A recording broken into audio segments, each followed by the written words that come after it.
এখন আমাদের জানার প্রয়োজন রয়েছে যে আল্লাহ রাব্বুল আলামিন কোরআনে এই ছবি বা এই আকার বা এই আকৃতি সম্পর্কে কিছু বলেছেন কিনা। আল্লাহ রাব্বুল আলামিন সূরা হাশরের 24 নম্বর আয়াতে বলছেন, হুয়াল্লাহুল খালিকুল বারি, তিনি আল্লাহ যিনি সৃষ্টিকর্তা এবং উদ্ভাবনকারী। আল মুসাউওয়িরু, আকার আকৃতি দাতা। কি দাতা? আকার দাতা, ছবি দাতা, আকৃতি দাতা।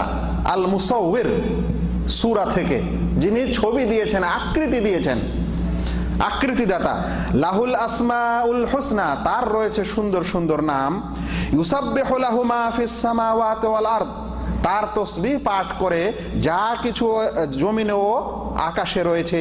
ওয়া হুয়াল আজিজ, তিনি পরাক্রমশালী, এবং আল হাকিম, তিনি প্রজ্ঞাবান। এখানে যে কথাটি বুঝার সেটি হলো আল্লাহ রাব্বুল আলামিন তার একটি গুণবাচক নাম হচ্ছে আল মুসাওয়ার, মানে আকৃতি দাতা, আকার দাতা, যিনি সারা জগতের আকার দিয়েছেন। এই জন্য আব্দুল মুসাউওয়ির নামটি কি? সহি নাম এবং শুদ্ধ নাম, আসমাউল হুসনার সাথে সম্পৃক্ত একটি নাম। তো মুসাউওয়ির মানে হচ্ছে আকার দাতা ও আকৃতি দাতা। জি, আল্লাহ রাব্বুল আলামিনের এই গুণটি খুব বড় বিশাল গুণ। তার সকল গুণই সুন্দর, সকল গুণই মহৎ।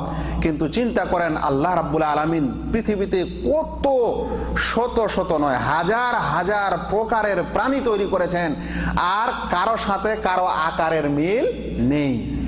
একজন মানুষ যত বড় আর্টিস্ট হোক না কেন, ওকে যদি বলা হয় যে তুমি মানুষের আকার বা গাছের আকার বা ইত্যাদি তৈরি করে 100টা, দেখা যাবে যে পার্থক্য করতে পারছে না।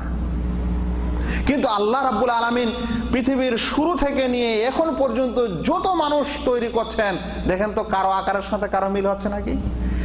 যদি কোনো সময় জমজ কিছু মিল থেকেও যায়, তো দেখা গেল চেহারায় কিছু মিল আছে, কিন্তু হাত পায়ে মিল আছে, তার বুদ্ধি ব্রেনে মিল আছে, তার অন্য কিছুতে মিল আছে? মিল নেই। বিস্ময়কর বিষয় হলো আল্লাহ রাব্বুল আলামিন মানুষ এক অপরের মধ্যে তো মিল রাখেননি আকারের দিক দিয়ে। এমনকি এই যে বুড়ো আঙ্গুলটা আমাদের রয়েছে, আর এই বুড়ো আঙ্গুলটাতে যতগুলো দাগ রয়েছে, যেটা আমরা সাধারণ চোখে হয়তো দেখতেও পারি না, যেটা টিপ দেওয়ার সময় বের হয়, বলেন তো এই বুড়ো আঙ্গুলের ছবিটা কেন নেয় জাওয়াজাতে, পাসপোর্ট অফিসে বা ইত্যাদিতে? এ কারণেই নেয় যে এই বুড়ো আঙ্গুলে যেই ছাপটা রয়েছে, রেখা রয়েছে, যে দাগ রয়েছে, সেটা পৃথিবীর কোনো মানুষের সাথে মিল খায় না। এই কারণেই কিন্তু কম্পিউটারে মানুষের এই আঙ্গুলের ছবি নিয়ে নেওয়া হয়, কারণ মানুষটা দুনিয়াতে যে কোনো জায়গায় যাক না কেন, তার যন্ত্রপাতিতে এমন করে এঁকে থাকে যে ও যেখানে যাক ওর বুড়ো আঙ্গুল টিপ দিলে বোঝা যাবে যেটা ও না ও নয়। তাহলে সেটা হচ্ছে মহান রাব্বুল আলামিন, তিনি এটার আকার দিয়েছেন। যে কোটি কোটি মানুষ তৈরি হওয়ার পরও কারো আকার কারো সাথে মিলে না, এমনকি আঙ্গুলের দাগগুলোও মিলে না। অতঃপর তিনি আকার দিয়েছেন পৃথিবীকে, তিনি আকাশ ও জমিনকে, এবং আকাশ ও জমিনের মধ্যে যত গাছপালা রয়েছে সব এক একটা গাছ কি একরকম?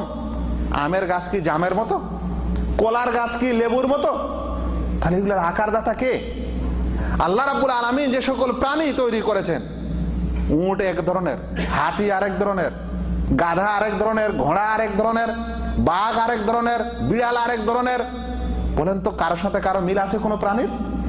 এমনকি সাপ বিছা সবকিছুতে আলাদা আলাদা। আবার ওর মধ্যে আবার সৌন্দর্যতা আছে, আবার বিষাক্ত আছে, কত কি আছে। তো এটাই হচ্ছে তিনি সকল কিছুর যা তিনি সৃষ্টি করেছেন, এ সকল কিছুর আকার দাতাকে আল্লাহ রাব্বুল আলামিন। তিনি এ সকল কিছুর ছবি ও সকল সূরত দিয়েছেন। এই জন্যই তিনি হচ্ছেন আল মুসাউওয়ির। আমরা একটু পরে জানবো যে ছবি যে তৈরি করতে নিষেধ করা হয়েছে ইসলামে, তার একটি বড় কারণ হলো যে আল্লাহ রাব্বুল আলামিনের এটা গুণ যে তিনি হচ্ছেন আকার দাতা। কোন মানুষ যখন কোনো কিছুর আকার দেয়, মানে ছবি তৈরি করে, তখন আল্লাহ রাব্বুল আলামিনের এই গুণের সাথে তার সদৃশ্য হয়, মিল হয়, যেটা কাম্য নয়। বুঝতে পারছেন ভাই? আমরা পরে শুনবো বিশ্লেষণ আরো।